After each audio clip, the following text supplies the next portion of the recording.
Recording in progress. Welcome everybody to the final Northwest Voices of 2023. Awesome breakdown. I just want to welcome you all to the library and thank, as always, the LCC Foundation and the Columbia Library Foundation for making this series possible. I'm really excited that with tonight's guest, we're enlarging what Northwest Voices includes to include the vibrant meeting podcast. And with that, I'm going to bring Chris Dow from CC up to give the introduction. So, hi.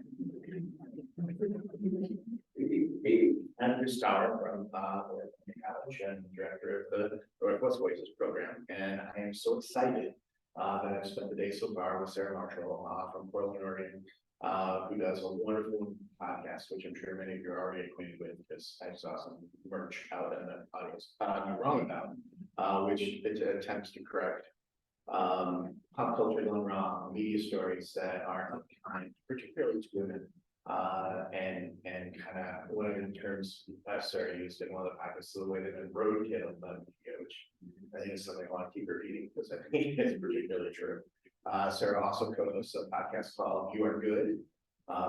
Billed is a feelings podcast about movies with Alex Steed. She's working on a mini series about satanic panics and a book on women that she may talk about. So without further ado, please welcome Sarah Marshall.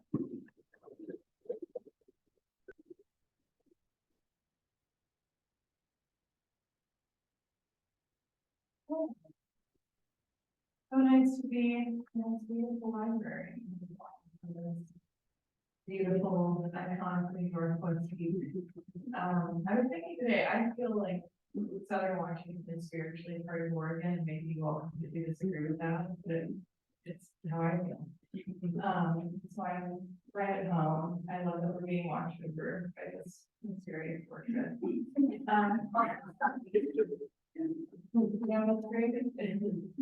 So I have a couple different things to read for you today, which hopefully are enjoyable, whether you listen to podcasts or not. The first one is something kind of an appetizer that fell into my lap earlier, where I've gotten what I'm almost positive, thank you, is a scam text, and I decided to see how far I can keep this going and have, I don't know, to see what happens. So here's our conversation.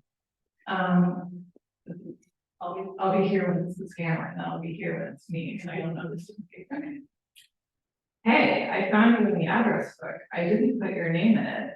I thought we knew each other. Maybe we do. What is your name? Yes, my name is Judy. I forgot about you. How did your phone number end up in my address book? I'm not sure. Where do you live, Judy? Judy has a Los Angeles area code. May I have your name? My name is Brian. Hi, Brian. I'm from Seattle. What about you? Oh, fun. I am from Portland. Maybe we met at a party. Lol, your name sounds like a gentleman. Yes, I try to be. Lol, your talk is very interesting.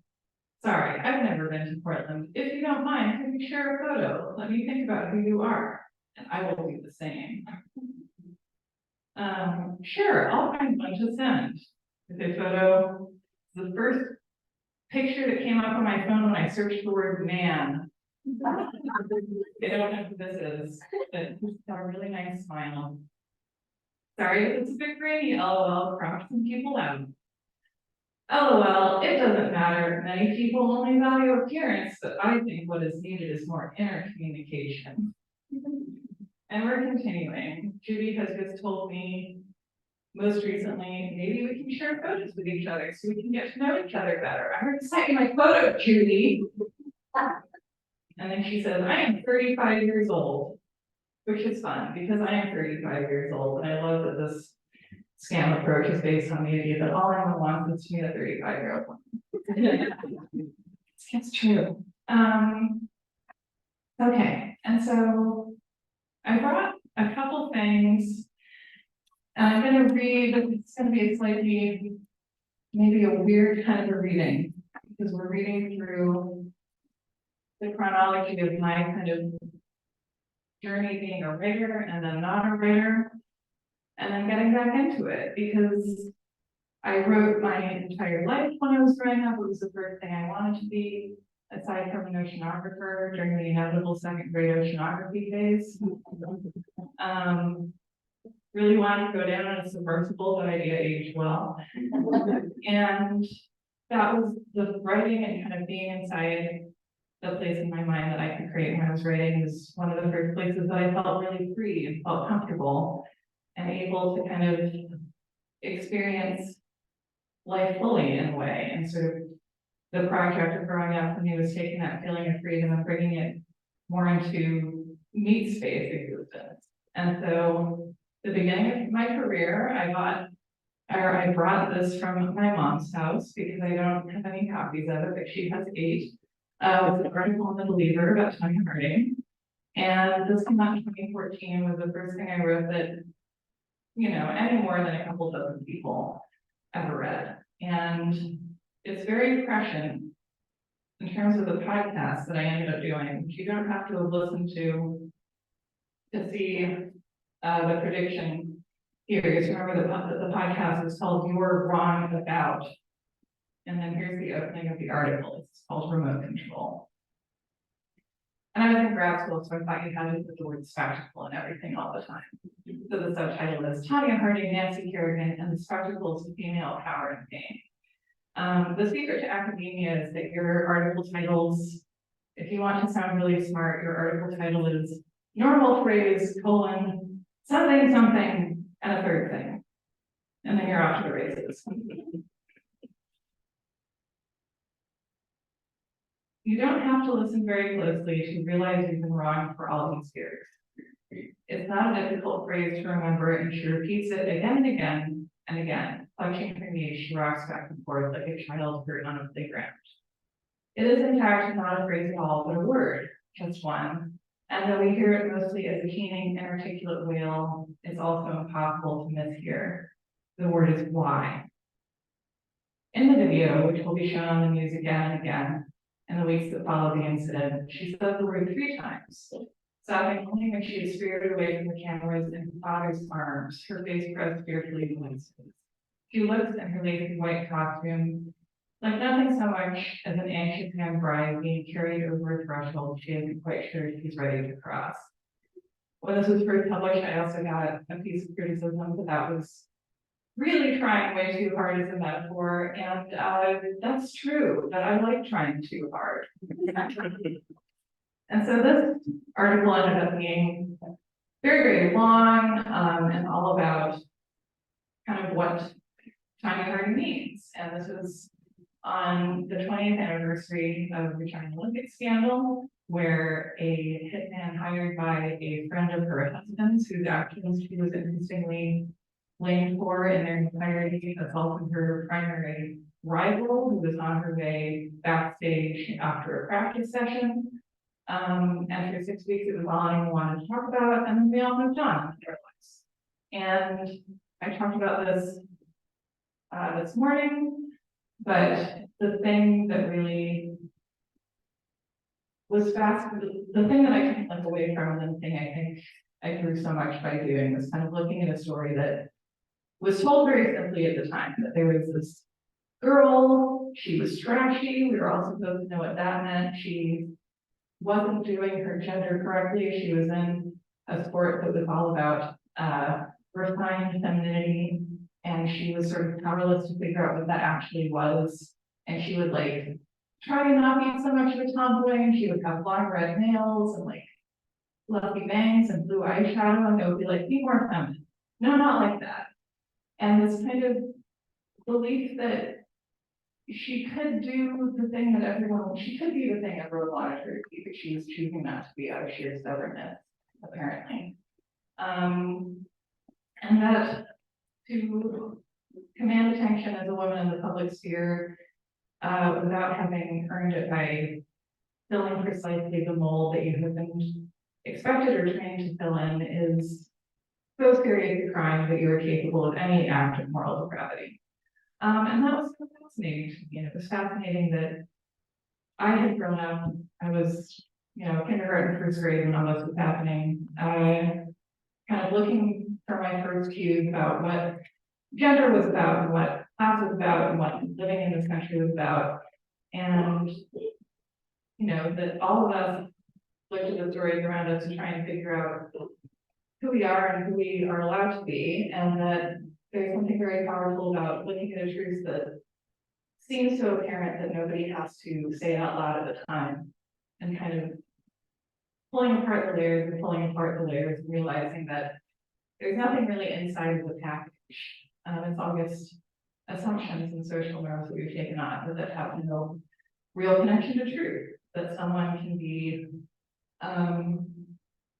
a lover of heavy blue eyeshadow and has something to do with their moral compass, and someone can be rough around the edges, not because they don't have as much humanity as everyone else, but because trauma has a way of making us less lovable rather than more lovable, at least to outside appearances. And so, fast forward, I'm writing out the storm. I started doing a podcast. All is well. We have a pandemic. You all remember that probably.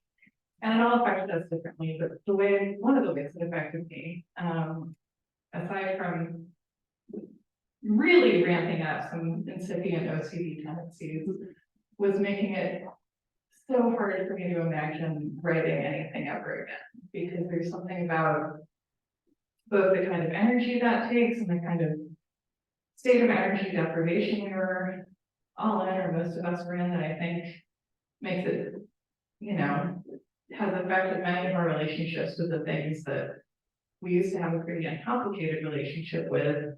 But also that writing to me is one of the most effective ways of understanding what's in your own brain, that there are periods when it can feel overwhelmingly scary to even look in there. You have to close it up.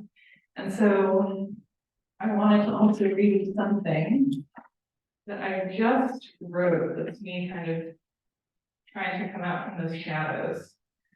Who here is can use these? Yeah. Okay, you can, it's pretty, great. I can put one of you on the spot to say what Newsies is, or I can just do it myself. I describe it all the time. Newsies is a perfect, iconic, flawless film that Disney made and had in theaters for like 25 minutes in 1992.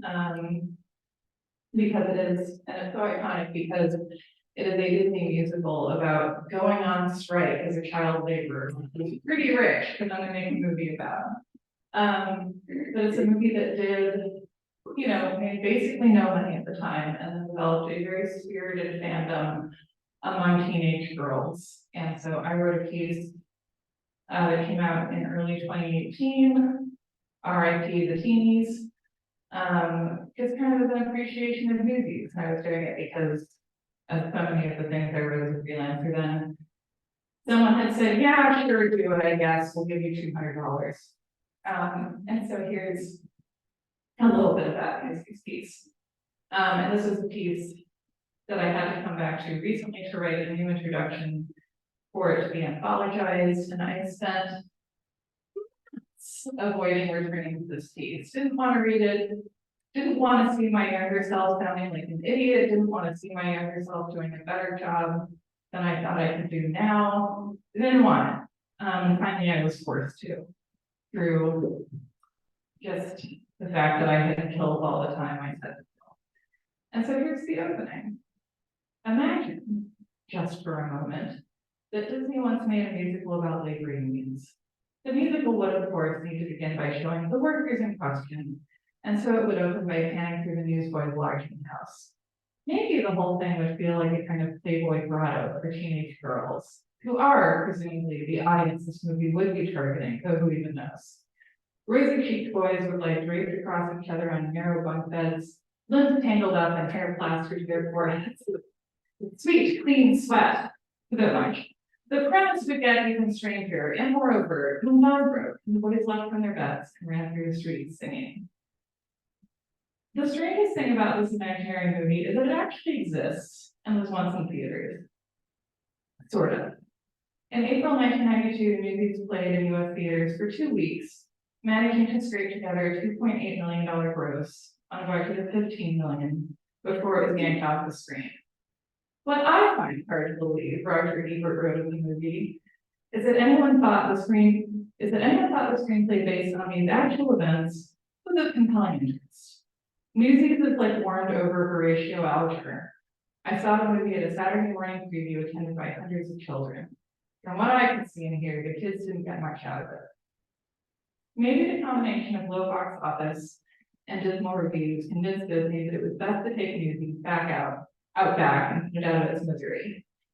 And maybe too, the corporation is feeling a little buyer's remorse about somehow producing a movie that was so positive about the newsboys strike of 1899, and in the process about how fun it is to go on strike and make things hard for a corporation.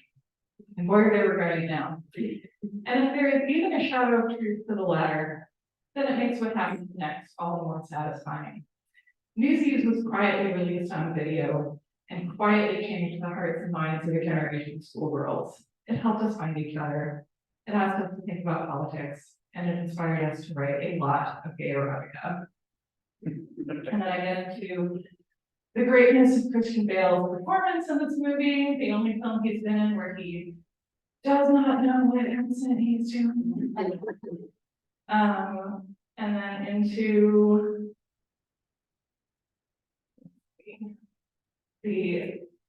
I'm trying not to use the word iconic so much for this, because it's kind of bound to happen. The iconic relationship between Jack and David.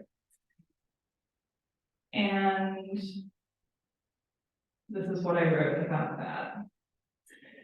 There is something majestic about Christian Bale's performance in Newsies as Jack Cowboy Kelly, the striking boys leader. I'm sorry, I searched that based on the word sweaty, but I used the word sweaty twice in this, and that was the paragraph where I used it for the first time, and then here's the correct paragraph. The chemistry between Jack and David is instantaneous and electrifying. You know from the side of the story that the movie finds comfortable making explicit that they share the kind of friendship that brings you the other half you never knew you needed. Loud where you are quiet, impetuous where you are circumspect, charismatic where you are shy, fearless where you are hesitant, sweaty where you are clean. Adolescent girls, of course, knew plenty about finding the lost other, know plenty about finding the lost other, suddenly in a new friend. They know plenty, just as I knew plenty then, about friendship that bridges into the territory of romance. Sometimes animated by sexual desire or some part of a crush, and sometimes simply because a love so big you not do anything but rupture and flower for it from whatever socially dictated relationship you've tried to keep it in. Jack and David had that kind of friendship, it seemed to me, one that contained a love both jagged and tender. And then revisiting this, because I was under the gun to write an introduction coming up on 6 years later, I read it, I thought, that's pretty good. I'm not embarrassed. And then went and wrote the intro, and that is something that is much newer than any other piece of writing I have, and I am excited to share a little bit of that with you to kind of wrap up. And then I would love to talk about any questions, any writing related things, anything. So I just don't think there's that many minutes of read aloud work that we can bring and process in an evening. What do you have to say? So let's see. And I'm also going to quote from a really fantastic book that I recommend reading, which is called Everything I Need I Get From You, How Fangirls Created the Internet as We Know It. When listing out pivotal subcultural moments, Caitlin Tiffany writes, in Everything I Need I Get From You, hardly anyone would think of fangirls, yet a fangirl still exists in contradiction to the dominant culture. She's not considered normal or sane. Her refusal to accept things the way they are is one of her defining characteristics. Tiffany's book uses the One Direction fandom as a case study, but so much of what she describes, changing technologies aside, feels interchangeable with my own adolescence. We loved the Newsies, but they were also an excuse for love, a bare field where we erected our festival tents and made a world we liked better than the ones we were trapped in all day. that the adults in our lives thought so little of what we were doing that they didn't think about it at all, only clarified that feeling of freedom. No one would ever try to take this place from us. There is no correct way to be part of the fandom, so no one could tell us, as they did about seemingly everything else, that we were doing it wrong. It seems clear to me that this is a huge part of the Newsies fandom's power, then and now, and for as long as teenagers can stay in pelvic breast, as a place for queer awakening and play. I knew this when I wrote the piece I'm introducing, but there was still a lot I hadn't figured out. Adolescent girls know plenty about friendship, I wrote, that verges into the territory of romance, sometimes animated by sexual desire or some shard of crush, and sometimes simply because a love so big cannot do anything but rupture and flower forth from whatever socially dictated relationship you would try to keep it in. This is one of the most positive things I have ever read in my life, and I wrote it. I was occasionally leaving the window open for people who identify as queer without ever identifying myself that way. And I realize now that without ever thinking about it consciously, I was leaving the window open so my older self would fall in. Because queer identity is bigger than gender or sexuality. Because the age spectrum is big and bright. Because in many ways, it's queer simply to stand outside and examine around heteronormativity and focus your energy on all the big loves of friendship. Because all this is true and dear to me. And also, when I wrote this piece, it was still easier to say that I was actually a reject version of a straight person. It was easier to celebrate others than it was to accept myself. Of course, in many ways, it still is. But in a few more years, I'll read this again and see how much I didn't know. And it was fiction, and I knew it would be, that my dumb little field mouse brain kind of takes a while to figure these things out. It felt really lovely to come back to this piece and see what I knew a few years ago and see what I didn't, and sort of leave a notch on the tree saying, here's what I figured out so far again. And thinking of it all not as kind of a performance that you're trying to reach some kind of pinnacle of, or as something that is connected even to goals of what you're trying to accomplish in terms of prestige or kind of the scale of the projects that you imagine doing, but that writing also for me and for so many of us is a way of telling the truth about yourself by attempting to offer what truth you know to other people. And I feel in this moment, and I'm sure I'll backslide in about an hour, but in this very moment, so lucky and so happy to be taking part in this art form that we get to share with each other, and in this really beautiful library. So that's what I'm reading. Thank you.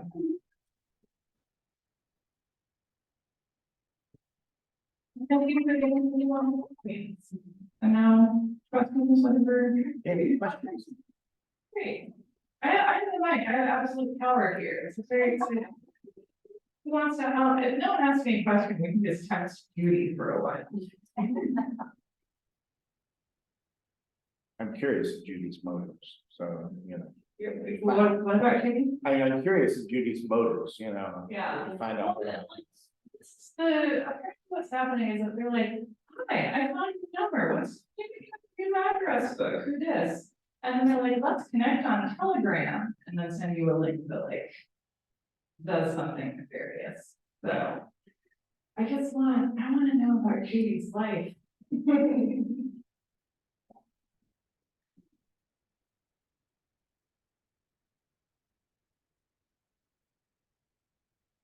First college journals.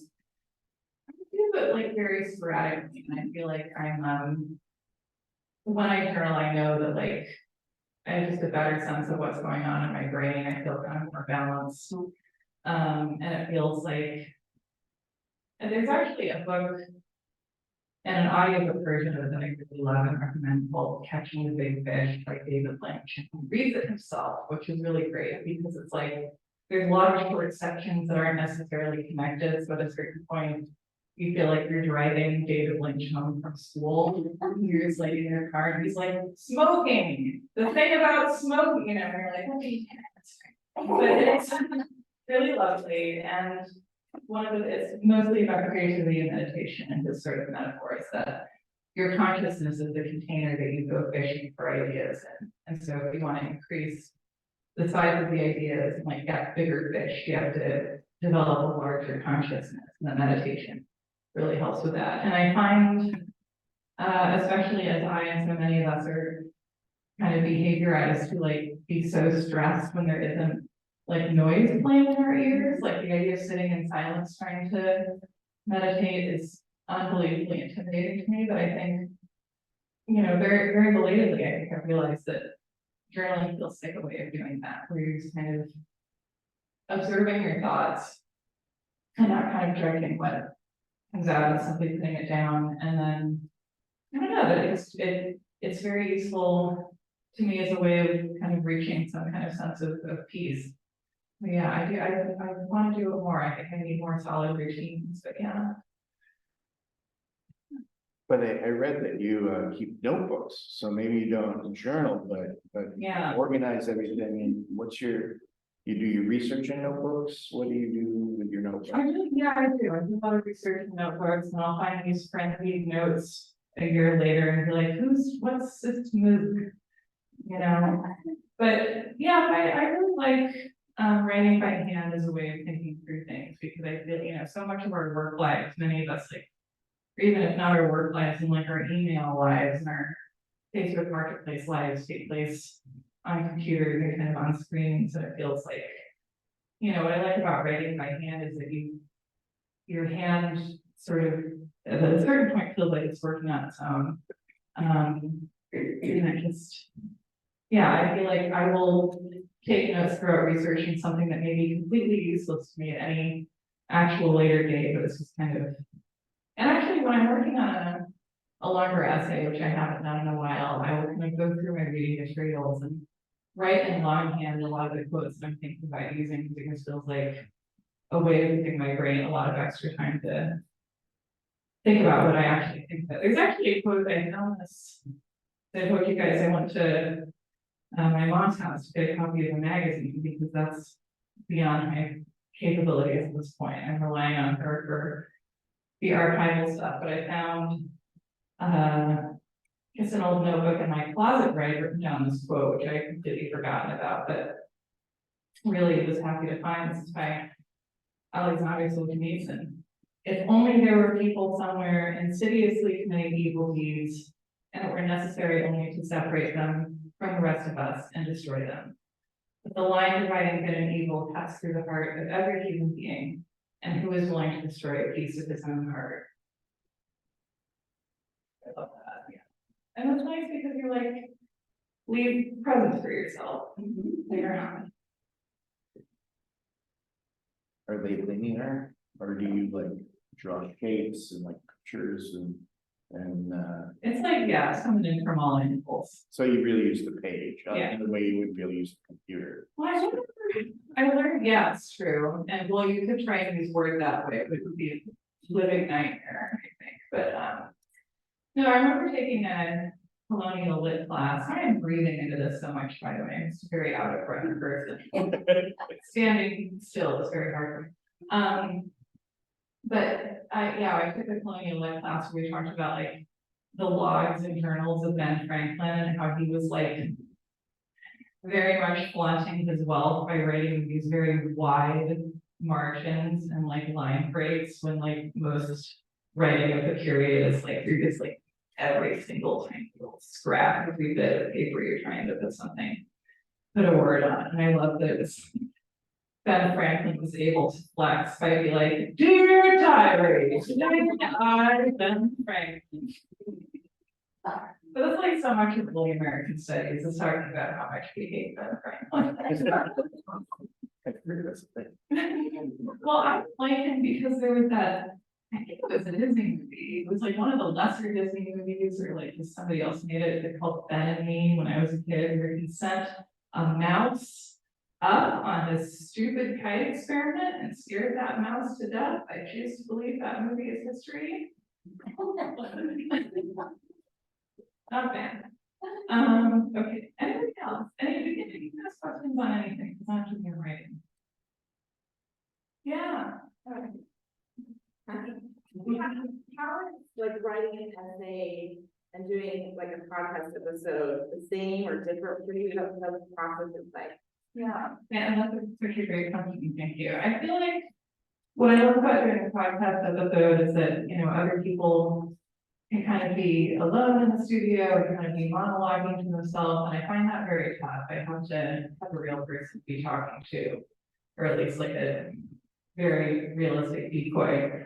And so when I do that show, what I find to be such a relief about it, and I think has probably made it, you know, easy for me to avoid some of the more difficult aspects of writing, is that like you're not alone in there, you have a person to talk to.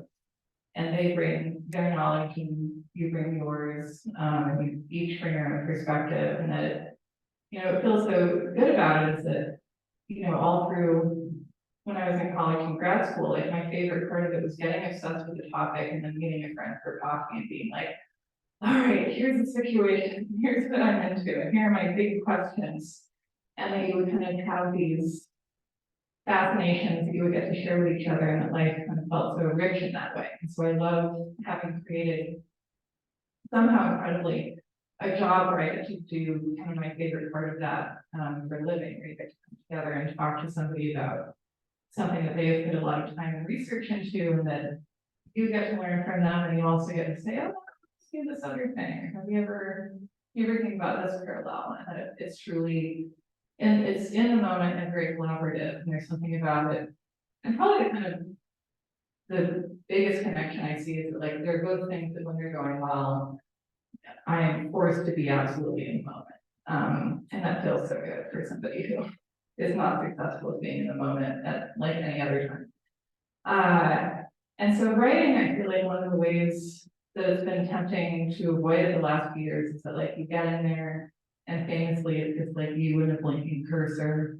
And if you're like the iconic, using the word iconic too much, it's the end of the day, but like that just makes me think of Carrie in the Sex and the City movie writing love and then deleting it, and then she's done for the day.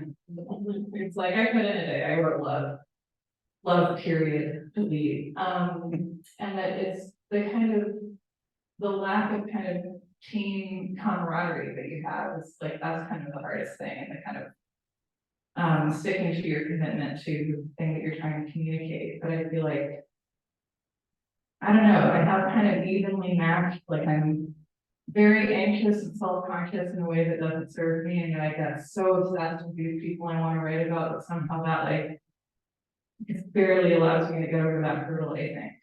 So it feels like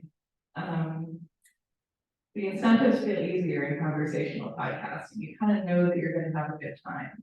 And so I feel like getting back to something that could go either way is difficult, but it's I have really missed it. It's nice to talk about it here. Thank you for asking that. No word from Judy.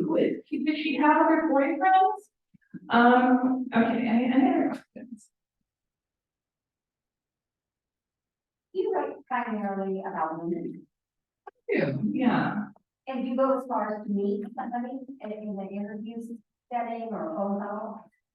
You know, if I'm writing about somebody kind of in recent history, I often don't. They do kind of, I guess, based on where I started. This is probably true for a lot of people, but I see myself as a historian more than a journalist. And I think that this is something I'm really kind of trying to figure out, but like my weakness as an interviewer is that I'm a very codependent person. We'll do a great interview with somebody and then come away feeling like shackled to the fact that like I know what they want me to do, and if it's not what I'm going to do, then I'm going to feel really guilty about it. And so I managed to avoid that pain by not doing that.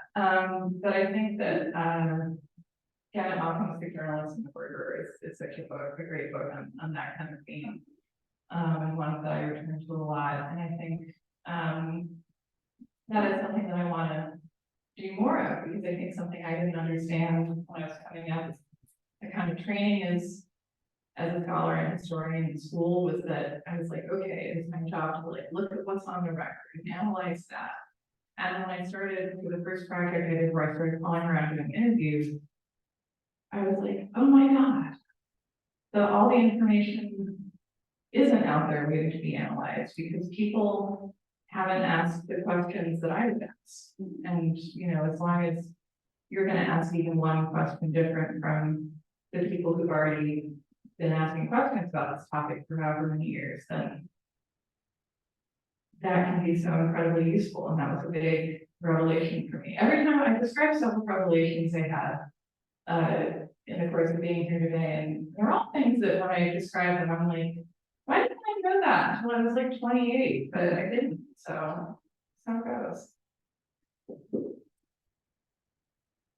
Oh, yeah. How do you find the topic that you want to discuss in your podcast? That's a great question. I feel like, so we have listeners who are always suggesting great topics.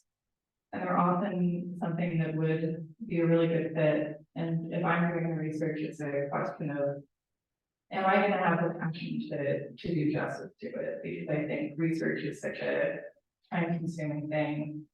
And also that, if I were to research something that I didn't have any particular passion about, I wouldn't necessarily bring insight to it either. And I could sort of assimilate the facts and give a timeline, say what happened, and that would all be perfectly fine. But that what's exciting about both recording something and listening to something is kind of hearing someone connecting with it and offering you a path to connect to it too. So it's very personal. People, I was saying earlier today, people have been asking since day one about doing the show, which we started it over 5 years ago to talk about Sinead O'Connor. I always kind of put it off because I didn't feel like the passion was there for me. And then I had a guest who had just written a book about her named Allison McCabe, and she was the right person in that moment to talk about Sinead O'Connor because she loves her so much. And that was kind of the one component that I didn't have to offer. So it has to be somebody I love or hate or feel really complicated somewhere in the middle about. So I do have some episodes coming out early next year about Nancy Reagan, who I think was a pretty bad person who had a really fascinating life and a very strange codependent marriage. And I find all that. You just kind of get snagged when you don't choose the topics that are gonna snag you sometimes. Yeah. I haven't listened to your podcast, but this morning's lecture got to do it. And there are so many, and would you recommend that I start here?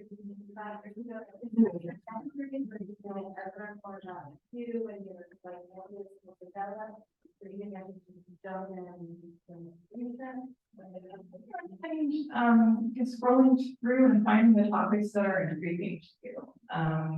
Because it's just, we've been at it for a while. I think it would be, if you were to do it in a roughly chronological fashion, it would be an interesting ride because it starts off with like me and my co-founder and original co-host Michael Hobbs being like, we're starting a podcast.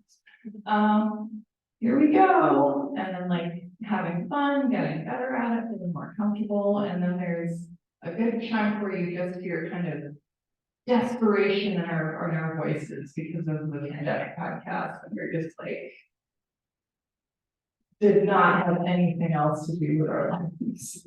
And that's a really fun period because we were just like, we had nothing else to do. We made so many episodes during that time. And then after October of 2021, Mike and I split up. He goes off to focus on his new show, and then I have a series of guests coming in. So it's like new people, different kind of combinations of chemistry. Sometimes it works great, sometimes it doesn't. I won't speak ill of any guests, but sometimes someone comes in and, they don't really want to have a back and forth. They're like, I'm ready, let's go, I'm gonna talk. So it's an interesting progression, but really I think like anything that's compelling to you is a great place to start. There's definitely not like an overall plot. There's some little in-jokes that kind of build over time. But the only in-joke I can think of is just that I have a thing for Michael Dukakis. So, if you know about that, then everything also makes sense. And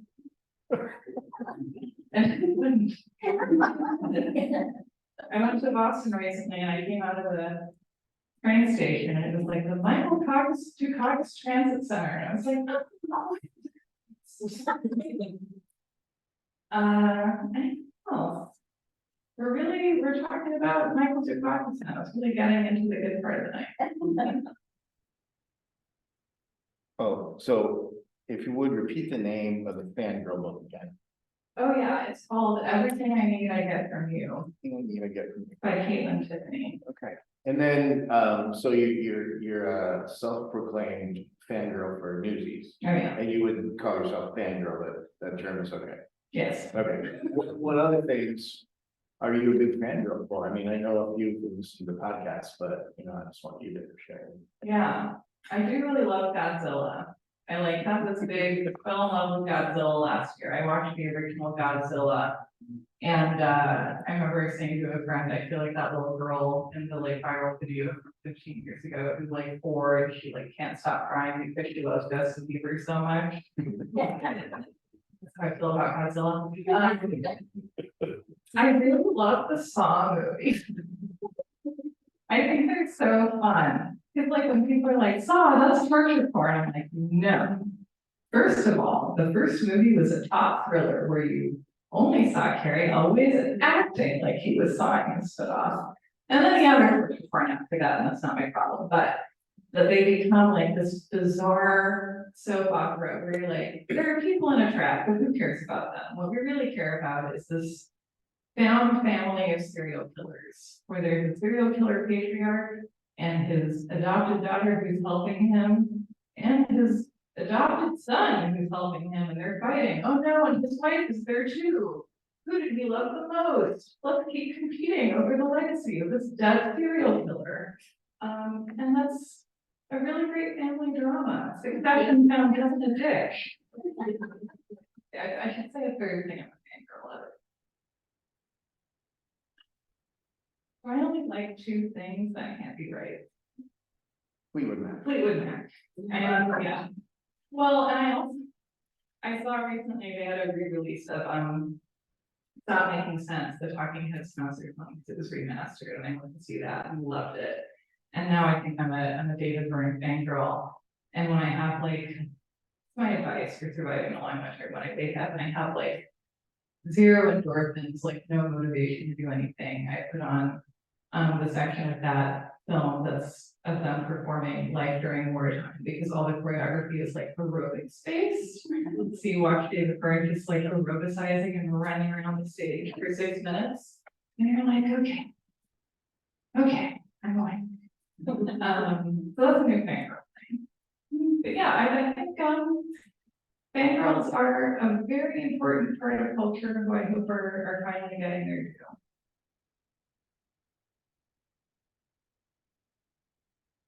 Anybody with a recommendation for what to do when you wake up and have no will to do anything? I really love a second thing in case the David Byrne workout stops working for me. Entire pot of coffee always usually does the trick. Yeah. Okay, I'm not gonna peer pressure you guys to ask me more questions. Yeah, oh yeah. Where do you get your news from? Where do you, you know, news media? What do you believe? Oh, wow. I don't know. I think I get most of my news from my across the street neighbor who watches the news all day. And he's like, did you hear about the thing that's happening? And I'm like, no. I believe, I mean, it's funny, we kind of were talking earlier about how I did an episode recently about how, you know, the New York Times is the sort of center left paper of record, which has been consistently and pointedly really awful in its coverage of trans issues.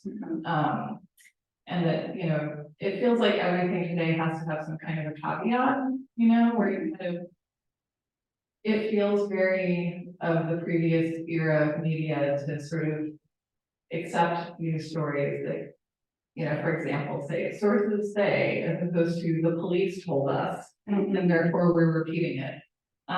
Which is not, I don't know, it's a very interesting period because I feel like the way some people have become, you know, psychologically unmoored and reflect that partly by calling everything fake news and kind of coming up with narratives about how, it was a false flag operation, whatever, like, is part of a much bigger, scarier picture, but it's, to me, makes sense to trace that to some extent to the fact that we all know that we are being manipulated to some extent, it's just how much, and so I think, I think the way I feel about news is it's probably reflected in the whole, project of the show, which is that everything we learn is provisional and kind of based on what we can figure out to this point, that the sort of context and the reasons for why people are doing what they're doing are gonna be hard for us to assess until, until things kind of happen the way they're gonna happen, that it takes us,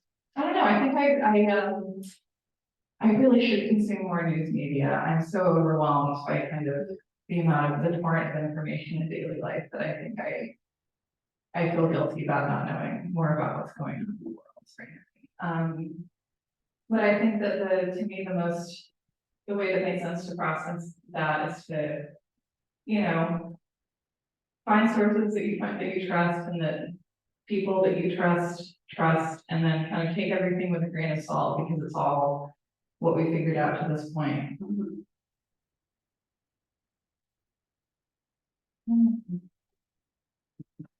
Meditation hour. Anything else? These have been such great questions. Yeah. Yeah, I think, Chris, we're going to talk about you going on tour on the East Coast. And since you just mentioned overwhelming the world, I wanted to ask how it was being on tour. I don't know if it was the first tour for you, but I listened to a lot of podcasts, the really famous German one I listened to. They just said that it was a really overwhelming feeling that they were in front of the crowd for the first time. And I would like to know how it was for you and you enjoy it now. And, yeah. Thank you for asking.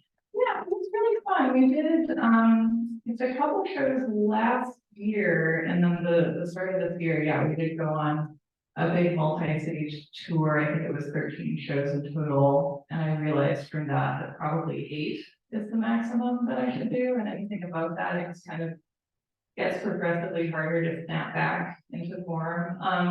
And it was a show where the big finish for each show was that I would have somebody pie me, because like shove a pie in my face, which really was just a pie shell with whipped cream in it, but it had the sort of theatrical effect we were looking for. And what I realized doing that was that like the second, because we had to I couldn't just get pie, and we had to, theaters you do not bake goods over everything that they have, and so we would gaffer tape down some garbage bags and have me take off my glasses and go stand there and be like, I'm unsuspecting, I wonder what will happen to me now.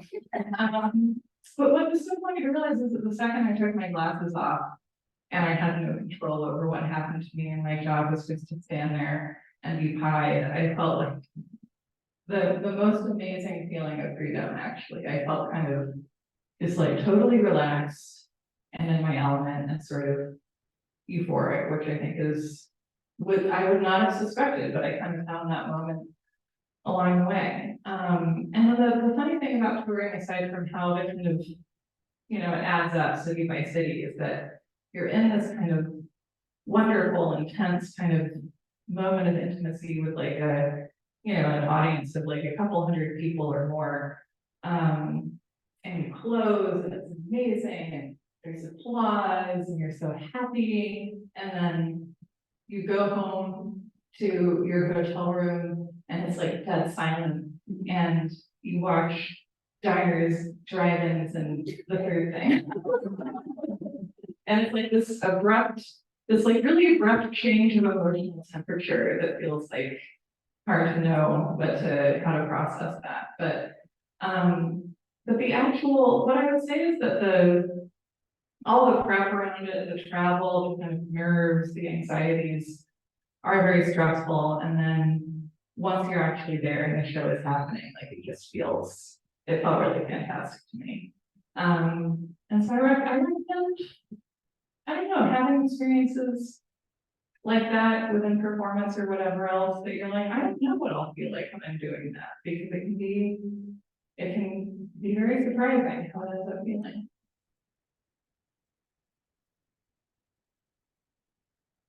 That's a good last question, unless there's one more. Yeah.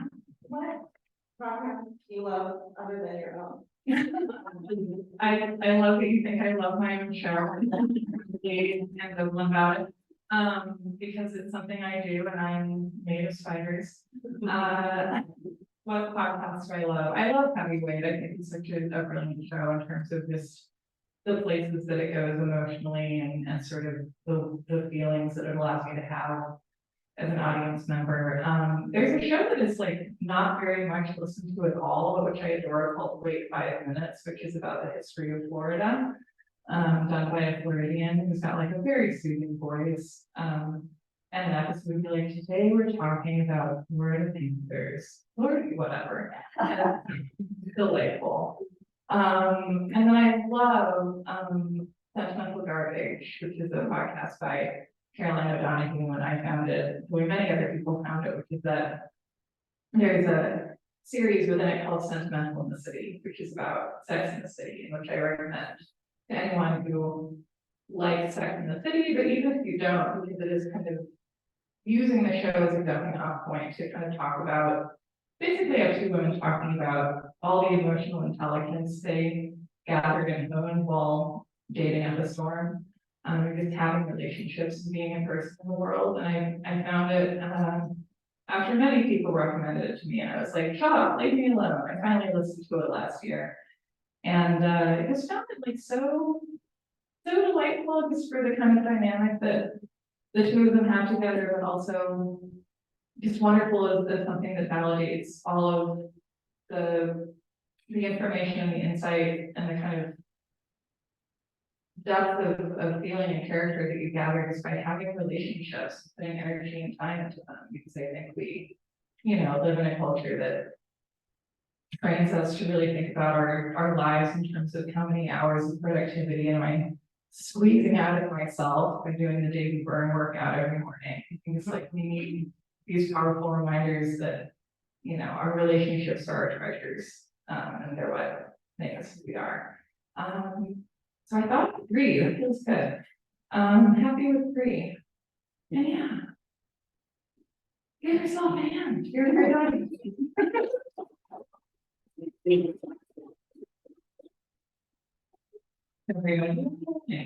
And thank you all for coming. Thank you so much. Safe travels.